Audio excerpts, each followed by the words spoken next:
ನಮಸ್ಕಾರ ಎಲ್ರಿಗೂ. ನಾವಿವತ್ತು ತಿಪ್ಟೂರು ತಾಲೂಕಿನ ತಿಮ್ಲಾಪುರ ಗ್ರಾಮಕ್ಕೆ ಮಂಜಣ್ಣನವರು ಒಬ್ಬರ ರೈತರ ಹತ್ರ ಬಂದಿದ್ದೀವಿ. ಅವರು ಸಮಗ್ರ ಕೃಷಿ ಮಾಡಿದ್ದಾರೆ. ಅವರಲ್ಲಿ ಎಲ್ಲಾ ಮಾಹಿತಿಗಳನ್ನು ತಿಳ್ಕೊಳ್ಳೋಣ ಬನ್ನಿ. ನಾವು ಇವಾಗ ಎಲ್ಲರಿಗೂ ನಮಸ್ಕಾರ. ನಾನು ಫಸ್ಟು ತೆಂಗೊಳಗೆ ಬಾಳೆ ಬೆಳೆದಿದ್ದೀನಿ, ಅಂತರ್ ಬೆಳೆಯಾಗಿ ಬಾಳೆ ಬೆಳೆದಿದ್ದೀನಿ. ಈ ಬಾಳೆನ ಬೆಳೆಯೋಕ್ಕೆ ನಾನು ಯಾವ ಥರ ಕಾನ್ಸೆಪ್ಟ್ ನಮ್ಮಲ್ಲೇ ಆದಂಥ ಕಂದುಗಳು ಸಿಗ್ತವೆ. ಅವು ಹಾಕಿದ್ರೆ ರೋಗ ಜಾಸ್ತಿ ಇರುತ್ತೆ. ನಾನು ಏನು ಮಾಡಿದ್ದೀನಿ ಅಂತಂದರೆ ಟಿಸಿಕಲ್ಚರ್ ಲ್ಯಾಬಿಂದ ನಾನು ಬಾಳೆ ಮರಿನ ಟಿಸಿಕಲ್ಚರ್ ಲ್ಯಾಬಲ್ಲಿ ಬರ್ತವೆ, ಇಷ್ಟಿಷ್ಟು ಇರ್ತವೆ, ಅವು ತಗೊಂಬಂದು ನಾನು ಗಿಡನ ನೆಟ್ಟಿರೋದು. ಇದು ಹೆಂಗೆ ಅಂತಂದರೆ ಹಲವಾರು ರೋಗಗಳು ಬರಲ್ಲ, ಆದರೆ ಇಳುವರಿ ಚೆನ್ನಾಗಿ ಬರುತ್ತೆ ನಮಗೆ. ನಾವು ಕಡಿಮೆ ನಾವು ಇಂಪ್ರೂವ್ಮೆಂಟ್ ಮಾಡಿರೋನು ಒಳ್ಳೆ ಆದಾಯನ ಬಾಳೆ ರೈತರಿಗೆ ಒಂಥರ ಇನ್ಸ್ಪಿರೇಷನ್ ಅಂತಂದ್ರೆ ಒಳ್ಳೆ ಆದಾಯ ತೆಗಿಬಹುದು. ಯಾಕೆಂದ್ರೆ ನಮಗೆ ರೋಗ ಬರ್ಲಿಲ್ಲ ಅಂದ್ರೆ ನಾವು 90% ಗೆದ್ದಂಗೆ. ಹೌದೌದು ಅಲ್ವಾ? ನಮ್ಗೆ ಆದಾಯನ ಜಾಸ್ತಿ ಇದ್ ಮಾಡ್ಕೋಬಹುದು. ಆದ್ರಿಂದ ನಾವು ಈ ಟಿಸಿಕಲ್ಚರ್ ಬಾಳೆನೆ ತರ್ರಿ ಅಂತೇಳಿ ಎಲ್ಲಾ ರೈತರುಗಳನ್ನ ನಾವು ಒತ್ತಾಯ ಮಾಡ್ತೀವಿ. ಅಂದ್ರೆ ಈ ತರ ಎಲ್ಲ ನಿಮ್ಗೆ ಐಡಿಯಾ ಹೆಂಗ್ ಬಂತು? ನಮ್ಗೆ ಅದೇ ಕೃಷಿ ವಿಜ್ಞಾನ ಕೇಂದ್ರ ಕೊನೆಹಳ್ಳಿಲಿರೋಂತ ನಮ್ಮ ವಿಜ್ಞಾನಿಗಳು ಅವರ ಮಾರ್ಗದರ್ಶನದಲ್ಲೇ ನಾನು ಎಲ್ಲಾ ಕೆಲಸ, ನಾನು ರೈತರ ಕೆಲಸ ಮಾಡ್ತೀನಿ ಅಂತಂದ್ರೆ ಅವ್ರ ಮಾರ್ಗದರ್ಶನದಲ್ಲೇ ನಾನು ಎಲ್ಲಾ ಕೆಲಸನೂ ಮಾಡ್ತಿರೋದು. ಅದು ಧರ್ಮಸ್ಥಳ ಗ್ರಾಮೀಣಾಭಿವೃದ್ಧಿ ಕೃಷಿ ಅಧಿಕಾರಿಗಳಿದ್ದಾರೆ, ಇನ್ನ ಕೃಷಿ ಇಲಾಖೆಯರಿದ್ದಾರೆ, ತೋಟಗಾರಿಕೆಯರಿದ್ದಾರೆ. ಅವ್ರೆಲ್ಲಾರ ಗೈಡೆನ್ಸ್ ತಗೊಂಡೆ ನಾನು ಯಾವುದೇ ಬೆಳೆ ಬೆಳಿತೀನಿ ಅಂದ್ರೆ ಅವ್ರೆಲ್ಲರ ಸಲಹೆ ತಗೊಂಡಲ್ಲೇ ನಾನು ಯಾವುದೇ ಬೆಳೆ ಅಂದ್ರೆ ಒಂದ್ ಬೆಳೆ ಬೆಳಿಬೇಕಂದ್ರೆ ನಾನು ಅವ್ರ ಸಲಹೆ ಮಾಡ್ಕೊಂಡು ಅವ್ರ ಹತ್ರ ಕೇಳ್ಕೊಂಡೆ ನೀವು ಅವ್ರ ಸಲಹೆ ಇಲ್ದಲೆ ಯಾವುದೇ ಬೆಳೆ ಬೆಳೆಯಲ್ಲ. ಶಿಫಾರಸು ಏನೇನ್ ಗೊಬ್ಬರ ಕೊಡ್ಬೇಕು, ಫರ್ಟಿಲೈಸರ್ ಎಷ್ಟು ಕೊಡ್ಬೇಕು, ಕೊಡುಗೆ ಗೊಬ್ಬರ, ಸಾವಯವ ಗೊಬ್ಬರಗಳು ಎಷ್ಟು ಕೊಡ್ಬೇಕು, ಉಳುಮೆ ಹೆಂಗ್ ಮಾಡ್ಬೇಕು, ನಾವು ಅಂತರ ಒಂದು ತೋಟದೊಳಗೆ ಬೆಳಿಬೇಕಾದ್ರೆ ಅಂತರ ಎಷ್ಟಿರ್ಬೇಕು ಅಂತ ಅನ್ನೋದೆಲ್ಲ ನಾವು ಮಾಹಿತಿ ತಗೊಂಡೆ ನಾವು ಬೆಳೆ ಬೆಳೆಯೋದು. ಅಂದ್ರೆ ಸರ್ ನೀವು ಇವಾಗ ಎಲ್ಲಾ ತರಾನು ಬೆಳೆ ಹಾಕಿದಿರ ನೀವು ಇದರಲ್ಲಿ? ಎಷ್ಟು ಟೋಟಲ್ ಎಷ್ಟು ಎಕರೆದಲ್ಲಿ ಹಾಕಿದಿರ ನೀವು? ಟೋಟಲ್ ಇದು ಒಂದು 20 ಕ್ವಿಂಟಲ್ ಐತೆ ಬಾಳೆ. 20 ಗುಂಟೆ ಅಷ್ಟೇ? ನಮ್ಗೆ ಈ ಕಾನ್ಸೆಪ್ಟ್ ಒಂಥರ ಇದೆ. ಇನ್ನ ಗುಂಪು ಬಾಳೆ ಒಂದಿದೆ, ಅದು ಕಾನ್ಸೆಪ್ಟ್ ಸೂಪರ್ ಆಗಿದೆ. ಅದು ನಮ್ ಕೋಲಾರ ಡಿಸ್ಟಿಕ್ ಅಲ್ಲಿ ನಮ್ ಕೃಷಿ ಡೈರೆಕ್ಟರ್ಗಳು ಬಂದಿದ್ರು. ನಾವು ಕೃಷಿ ಬೆಲೆ ಆಯೋಗದ ಒಂದು ಮೀಟಿಂಗಿಗೆಲ್ಲ ಹೋಗ್ತಾ ಇರ್ತೀವಿ. ಆ ರೈತರ ಸಲಹೆ ಕೇಳುತ್ತೆ. ಅದಕ್ಕೆ ಹೋದಾಗ ನಾವು ಅಲ್ಲಿ ಇದ್ರ ಬಗ್ಗೆ ಮಾತಾಡಿದಾಗ ಅವರು ಕೃಷಿ ನಿರ್ದೇಶಕರಿದಾರಲ್ಲ, ಅವರು ಒಂದು ಕೋಲಾರ ಡಿಸ್ಟಿಕ್ ಅಲ್ಲಿ ಕ್ರಾಂತಿನೇ ಮಾಡ್ಬೇಕು ಅಂತ ಹೊರಟಿದ್ದಾರೆ. ನಮ್ಮ ಗುಂಪು ಬಾಳೆ ಕಾನ್ಸೆಪ್ಟ್, ನನ್ನ ಕಾನ್ಸೆಪ್ಟ್ ನ ಅವರು ಅಳವಡಿಸ್ಕೊಂಡು ಹಲವಾರು ರೈತರುಗಳಿಗೆ ಹೇಳ್ತಾ ಇದಾರೆ. ಈ ಸತಿ ಮೀಟಿಂಗ್ ಹೋದಾಗ ತುಂಬಾ ಚೆನ್ನಾಗಿ ಎಲ್ಲಾ ರೈತರು ಸ್ಪಂದಿಸ್ತಾ ಇದಾರೆ ಅಂತಲೂ ಹೇಳಿದ್ರು ಮೇಡಮ್. ನೀವು ಇದ್ರಲ್ಲೇ ಎಲ್ಲಾ ಇದು ಮಾಡ್ಕೊಂಡು ಪ್ರಶಸ್ತಿಯನ್ನು ಸಿಕ್ಕಿದೆ ಅಂತೆ ನಿಮ್ಗೆ? ಹಲವಾರು ಪ್ರಶಸ್ತಿಗಳು ಸಿಕ್ಕಿದೆ? ನಮ್ಮ ವಿಜ್ಞಾನಿಗಳ ನಾವು ಸಲಹೆ ಪಡ್ಕೊಂಡಾಗ ಅವ್ರು ಏನ್ ಬೆಳೆ ಹೇಳ್ತಾರ ಅದನ್ನೆಲ್ಲ ಮಾಡಿದಾಗ ನಮ್ಗೆ ಒಳ್ಳೆ ಆದಾಯನೂ ಬರುತ್ತೆ. ನಮ್ಗೆ ಈಗ ನಾವು ಪ್ರಶಸ್ತಿ ಬರುತ್ತೆ ಅಂತ ಅನ್ನೋದಕ್ಕಿಂತ ಮುಂಚೆ ನಮ್ಗೆ ನಾವು ಒಂದು ಉತ್ತೇಜನ ಕೊಟ್ಟಂಗ ಪ್ರಶಸ್ತಿ. ನಾವ್ ಇನ್ನೂ ಮೇಲಕ್ ಬರ್ಬೇಕು, ಕೃಷಿನ ಚೆನ್ನಾಗಿ ಮಾಡ್ಬೇಕು, ಬೇರೆ ರೈತರುಗಳಿಗೂ ನಾವು ಒಳ್ಳೆ ಮಾಹಿತಿ ಕೊಡ್ಬೇಕು, ಅವ್ರನ್ನು ನಮ್ಮ ತರನ ಇದು ಡೆವಲಪ್ ಆಗೋ ತರಕ್ಕೆ ಅಭಿವೃದ್ಧಿ ಹೊಂದಕ್ಕೆ ಏನ್ ಬೇಕೋ ಆ ಒಂದು ಮಾಹಿತಿಗಳನ್ನೆಲ್ಲ ನಾವು ಕರೆಸ್ಬಿಟ್ಟು ನಮ್ಮನೇಲೆ ಎಷ್ಟೋ ಕಾರ್ಯಕ್ರಮಗಳನ್ನ ಕೊಡಿಸ್ತೀವಿ. ರೈತರಿಗೆ ಬೇಕಾದಂತ ಬೇರೆ ಬೇರೆ ಮಾಹಿತಿಗಳನ್ನು ಎಲ್ಲ ನಮ್ಮ ವಿಜ್ಞಾನಿಗಳನ್ನ ಕರೆಸಿ ನಾವು ರೈತರುಗಳಿಗೆ ನೀವು ಗೈಡೆನ್ಸ್ ಮಾಡ್ತೀರಾ? ರೈತರುಗಳಿಗೆ ಗೈಡೆನ್ಸ್ ಮಾಡ್ತೀವಿ, ವಿಜ್ಞಾನಿಗಳನ್ನು ಕರೆಸಿ ಹೇಳ್ತೀವಿ. ಅದೇ ನಾನು ಏನ್ ಮಾಡಿದೀನಿ ಅಂದ್ರೆ ಹೊಸ ತಂತ್ರಜ್ಞಾನ, ನಾನು ಮೆಣಸು ಏಲಕ್ಕಿ ಮಾಡಿದೀನಿ. ಅಲ್ಲಿಗೆ ಹೋಗಿ ನಾವು ಮುಂದಕ್ಕೆ ಮಾತಾಡೋಣ. ಓಕೆ ಬನ್ನಿ. ಇದು ಈ ಪಟ್ಟಿಗೆ ಹೊಸ ತಂತ್ರಜ್ಞಾನ ನಾನು ಅಳವಡಿಸಿದೀನಿ. ತೆಂಗೊಳಗೆ ಬೇರೆ ಬೇರೆ ಏನೇನ್ ಬೆಳೆ ಬೆಳಿಬಹುದು ಅಂತ ಅನ್ನೋದ ಒಂದು ಕಾನ್ಸೆಪ್ಟ್. ಅಂದ್ರೆ ಇದು ನೀವು ಹೊಸ ಪ್ರಯತ್ನ ಇದು. ಇದನ್ನ ಈ ವಿಧಾನನ ಯಾರು ಮಾಡಿಲ್ಲ. ಅದಕ್ಕೆ ನಾನು ಹೆಂಗೆ ಅಂದ್ರೆ ಇದು ಬೆಳೆ ಬರಲ್ಲ, ಹಂಗ್ ಬರಲ್ಲ, ಹಿಂಗ್ ಬರಲ್ಲ ಅಂತ ರೈತರುಗಳು ಒಂಥರ ಬ್ಯಾಡ್ ನೇಮ್ ಹೇಳ್ತಾರೆ. ಆದ್ರೂ ನಾನೇನ್ ಮಾಡಿದೀನಿ ಅಂದ್ರೆ ಯಾವ್ದೋ ಒಂದು ಹೊಸ ಆವಿಷ್ಕಾರ ಮಾಡ್ಬೇಕು ಅಂತೇಳಿ ನಾನು ಒಂದು ಇದ್ ಮಾಡಿದೀನಿ ನೋಡ್ರಿ. ನಾವು ಇದು ಗ್ಲಿರಿಸಿಡಿಯಾ ಅಂತ ಇದು ಗಿಡ. ಯಾವ್ದು ಇದು? ಇದು ಗಿಡ ಗ್ಲಿರಿಸಿಡಿಯಾ ಅಂತ. ಗ್ಲಿರಿಸಿಡಿಯಾ?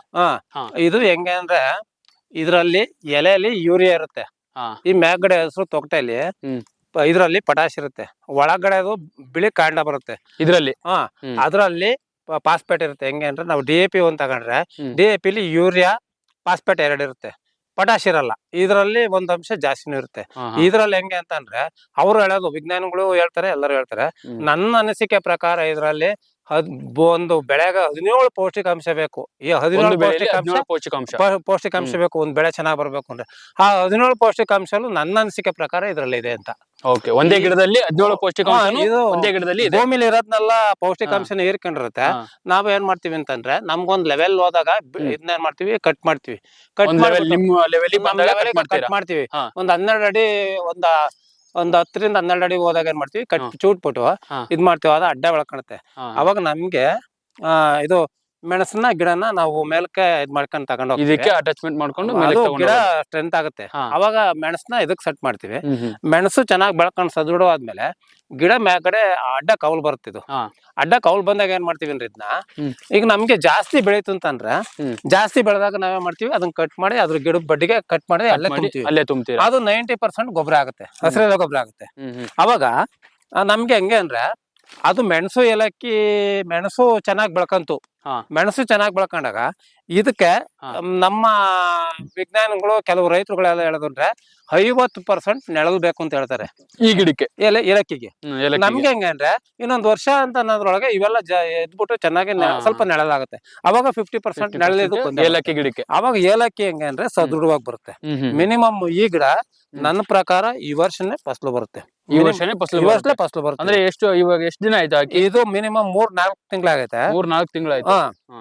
ಇದನ್ನೆಲ್ಲ ಗೋಲ್ಡ್ ಗ್ರೀನ್ ಅಂತ ಹೇಳಿ ಇದು ಇವತ್ತಿನ ಚಾಲ್ತಿ ಇರೋದ್ರಲ್ಲಿ ಟಾಪ್ ಒನ್ ಇರೋದೇ ಈ ತಳಿಗೆ. ಈ ತಳಿಗೆ ಏಲಕ್ಕಿ ತಳಿಗೆ ಟಾಪ್ ಒನ್ ಇದೆ. ಅದಕ್ಕೆ ಇದನ್ನ ನಾನು ತಂದು ಹಚ್ಚಿದೀನಿ. ಇದೆಲ್ಲ ಸಕ್ಸಸ್ ಆಗಿದಾಯ್ತು ಅಂತಂದ್ರೆ ಒಂದು ಗಿಡಕ್ಕೆ ಕನಿಷ್ಠ ಮಲೆನಾಡಲ್ಲೆಲ್ಲ 2-3 kg ಕುಯ್ತಾರೆ ಒಂದ್ ಗಿಡಕ್ಕೆ ಹಸಿದು ಅಂತ ಹೇಳ್ತಾರೆ. ಒಣಗಿರ್ ಮಿನಿಮಮ್ 3/4 kg 1 kg ಬರ್ಬೋದು. 1 kg 1 kg. 1 kgಗೆ ಅಂದ್ರೆ ಇವತ್ತಿನ ರೇಟ್ಗೂ ನಮ್ಗೆ ಒಂದ್ 1000 ಚಿಲ್ಲರೆ ದುಡ್ಡು ಇರುತ್ತೆ ಅಂತಂದ್ರೆ ನಮ್ಗೆ ಹೆವಿ ಆದಾಯನೇ ಇದು. ಈಗ ನಮ್ಗೆ ಇಷ್ಟು ಡಿಸ್ಟೆನ್ಸ್ ಅಲ್ಲಿ ನಮ್ಮ ಕಾನ್ಸೆಪ್ಟ್ ಇರೋದಂಗೆ 1 ಇಂಚ್ ಭೂಮಿನೂ ನಾವು ಹಾಳ್ ಬಿಡಬಾರ್ದು, ಅದ್ರಲ್ಲಿ ನಾವೆಲ್ಲ ಬೆಳೆ ತೆಗಿಬೇಕು ಅಂತಂದ್ರೆ ಈ ತರ ಕಾನ್ಸೆಪ್ಟ್ ಗಳು ಮಾಡ್ಕೊಂಡ್ರೆ ಹಲವಾರು ಬದುಗಳಲ್ಲೆಲ್ಲ ಹಾಕ್ಬೋದು. ಬದುಗಳಾಗ ಹಾಕಿ ಡ್ರಿಪ್ ಮಾಡಿ ಗೊಬ್ಬರ ನೀರು ಕೊಡ್ತಂತಂದ್ರೆ ಚೆನ್ನಾಗೇ ಬೆಳೆ ಬರುತ್ತೆ. ಒಂದ್ ವರ್ಷದಲ್ಲಿ ನೀವು ಎಷ್ಟು ಒಂದ್ ಗಿಡದಿಂದ ಎಷ್ಟು ಆದಾಯ ತೆಗಿತೀರಾ? ಒಂದ್ ಗಿಡಕ್ ಮಿನಿಮಮ್ ನಮ್ಗೆ ಲಾರ್ಜ್ ಆಗಿ ಹೆಂಗ್ ಮಾಡ್ಬೋದು ಅಂದ್ರೆ ಏಲಕ್ಕಿ ಎಷ್ಟು ಬರುತ್ತೆ ಅಂತ ಅನ್ನೋದು ನೋಡ್ಕೊಂತೀವಿ. ನಾವೀಗ ಹೊಸದಾಗಿ ಮಾಡಿರೋದು. ನಾವು ಬೇರೆಯವರೆಲ್ಲ 5 ಬರುತ್ತೆ 6 ಬರುತ್ತೆ 4 ಬರುತ್ತೆ ಅಂತಾರೆ. ನಾವ್ ಹಂಗಲ್ಲ, ನಮ್ದು ಏನ್ ಬರುತ್ತೆ ಅನ್ನೋದು ನಾವ್ ಹೇಳ್ತೀವಿ. ಬೇರೆ ರೈತರು ಎಕ್ಸ್ಪೆರಿಮೆಂಟ್ ನಾವು ಪ್ರಾಕ್ಟಿಕಲ್ ಆಗಿ ಮಾಡ್ದಲ್ಲ ಯಾವ ವಿಷಯನೂ ನಾವು ಮಾತಾಡೋಣ. ಅದಕ್ಕೋಸ್ಕರ ಇದು ಏನಾಯ್ತಾ ಅದ ಕಾನ್ಸೆಪ್ಟ್ ಎಷ್ಟು ಬರುತ್ತೋ ಅಷ್ಟನ್ನ ನಾವು ರೈತರಿಗೆ ಕರೆಕ್ಟ್ ಆಗಿ ನಾವು ಮಾಹಿತಿ ಕೊಡ್ತೀವಿ. ಆ ತಕ್ಷಣ ಇದು ಮೆಣಸನ್ನ ಆಶ್ರಯಗಿದು ಮೆಣಸನ್ನ ಇಡ್ಕಣಕ್ಕೆ ಇದನ್ನ ಹಾಕಿದೀವಿ. ಇದು ಈ ಗಿಡಕ್ಕೆ ಅದು ಆಮೇಲೆ ಮಾಡೋದು. ಇದು ಸ್ಟ್ರೆಂತ್ ಆಗುತ್ತೆ. ಗಿಡ ಸ್ಟ್ರೆಂತ್ ಆದಾಗ ಇದು ಕರೆಕ್ಟ್ ಆಗಿ ಹೋಗಿ ಸೆಟ್ ಆಗುತ್ತೆ. ಅದು ಇದಕ್ಕೆ ಆಶ್ರಯ ಕೊಡುತ್ತೆ, ಮೆಣಸಿಗೆ ಆಶ್ರಯ ಕೊಡುತ್ತೆ ಈ ಗಿಡ. ನಾವು ಇದು ಗಿಡ ಸ್ಟ್ರೆಂತ್ ಆಗೋವರ್ಗು ಈ ಮೆಣಸನ್ನ ಏನ್ ಮಾಡ್ತೀವಿ, ಫುಲ್ ಕೆಳಗಡೆನೆ ಬಿಟ್ಬಿಟ್ಟು ಫುಲ್ ಕೆಳಗಡೆ ಬಿಡ್ತೀವಿ. ಕೆಳಗಡೆ ಬಿಟ್ಬಿಟ್ಟು ಫುಲ್ ಅಲ್ಲಲ್ಲೇ ಮಣ್ಣು ಹಾಕ್ತಿವಿ. ಮಣ್ಣು ಹಾಕ್ದಾಗ ಅದು ಅಲ್ಲಲ್ಲೇ ಬೇರಾಗುತ್ತೆ. ಇದು ಒಂದ್ ಗಿಡದಲ್ಲೇ ಇಲ್ಲಿ ಫುಲ್ ಕವರ್ ಆಗುತ್ತಲ್ಲ, ಮಿನಿಮಮ್ ಒಂದೇ ಸತಿ 7-8 ಕೌಲು ಬರ್ತವೆ. ಆ 8 ಕೌಲು ಬಂದಾಗ ಇಲ್ಲಿ ಸುಮ್ನೆ ದಾರ ಕಟ್ತೇವೆ ಅಷ್ಟೇ ಫಸ್ಟ್. ಇದು ಗಿಡ ಸ್ಟ್ರೆಂತ್ ಆಗಿ ದಪ್ಪ ಆದಾಗ ಮಿನಿಮಮ್ 12 ಅಡಿ 13 ಅಡಿ ಬಿಡ್ಕಂತೀವಲ್ಲ, ಅವಾಗ ನಾವು ಗಿಡನ ತಗೊಂಬರ್ತೀವಿ. ಈಗ ನಮ್ಮ ಕೆಲವರು ಹೇಳೋ ರೀತಿ ನೋಡ್ಕೊಂಡ್ರೆ ನಮ್ಮ ಏರಿಯಾದಲ್ಲಿ ವರ್ಷಕ್ಕೆ 2 ಬೆಳೆ ತೆಗಿಬಹುದು ಅಂತ ಇದಾರೆ.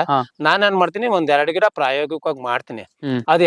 ಅದು ಬರುತ್ತೆ ಅಂತ ಅಂದ್ರೆ ಮಾತ್ರ ನಾನು ಅದನ್ನ ಬೆಳೆಯೋದು ಮುಂದೆ ವರ್ಷ ಕ್ರೂನಿಂಗ್ ಮಾಡ್ಬೇಕು. ಒಂದ್ಸತಿ ಕ್ರೂನಿಂಗ್ ಮಾಡಿದ್ರೆ ಚಿಗುರು ಅಂದ್ರೆ ಹೂ ಫ್ಲವರ್ ಬರುತ್ತೆ, ಕಾಯಿ ಬಿಡುತ್ತೆ, ಅಷ್ಟೇ ಇರೋದು. ಈಗ ನಮ್ಗೆ ಏಲಕ್ಕಿನೂ ಅಷ್ಟೇ. ಏಲಕ್ಕಿನ ನಾವೇನ್ ಮಾಡ್ತೀವಿ ಅಂತಂದ್ರೆ ಅದನ್ನ ನಮ್ಗೀಗ ಜಾಸ್ತಿ ಲಾರ್ಜ್ ಆಗಿ ಈ ತರ ಕಂದುಗಳು ಬಂದು ಅಂದ್ರೆ ಇವನ್ನ ನಾವು ಜಾಸ್ತಿ ತಕ್ಕಂತ ಇರ್ತೀವಿ. ಮಿನಿಮಮ್ ಇವತ್ತಿನ ರೇಟ್ಗೆ 50-60 ರೂಪಾಯಿ ಆಯ್ತು ಒಂದ್ ಕಂದು.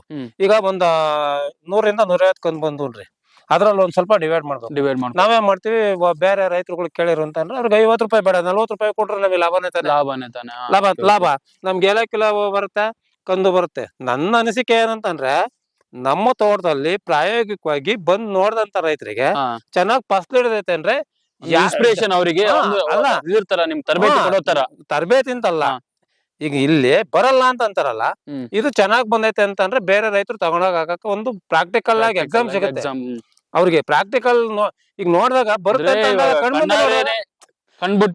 ಕಣ್ಮುಂದೆ ನೋಡಿದಾಗ ಇದ್ ಬರುತ್ತೆ, ನಮ್ ನೆಲದಲ್ಲಿ ಆರಾಮ ಬೆಳಿಬಹುದು, ಇವನೇನೋ ಒಂದ್ ಸಾಧನೆ ಮಾಡಾನೆ, ಇದರಿಂದ ನೋಡು ನಾವು ಮಾಡಿರೋದನ್ನ ಮಾಡಿ ತೋರ್ಸೋಣ ಅಂತ ಒಂದು ನಮ್ಗೂ ಹೊಸ ಅನುಭವನೂ ಇರುತ್ತೆ. ಅವ್ರಿಗೂ ಪ್ರಾಕ್ಟಿಕಲ್ ಆಗ ಕಣ್ಣಾರ ನೋಡ್ತಾರೆ, ಗಿಡ ತಗೊಂಡ್ ಹೋಗ್ತಾರೆ. ನಾನು ಪ್ರತಿಯೊಂದು ಗಿಡದ ಬಗ್ಗೆನೂ ಅಷ್ಟೇ, ನನ್ನ ಹಲವಾರು ಗಿಡ ಇದಾವೆ. ಈಗ ಸೇಬ್ ಆಗ್ಬೋದು, ಸಪೋಟ ಆಗ್ಬೋದು, ಮರ್ಸೇಬು, ಮೋಸಂಬಿ, ಕಿತ್ಲಿ, ಫುಲ್ ಆಪಲ್ ಬೇರು ಅಂತಂದ್ರೆ ಅದೈತೆ. ಇನ್ನ ಲವಂಗ ಚಕ್ಕೆದೈತೆ, ಹ್ಮ್ ಇನ್ನ ಹಿಂಗು ಗಿಡನು ಹಾಕಿದೀನಿ. ಹ್ಮ್. ಆಮೇಲೆ ನೋನಿನೂ ಐತೆ, ಹಾ. ನಮ್ದು ಹಿಂದ್ಗಡೆ ನೋನಿನೂ ಐತೆ.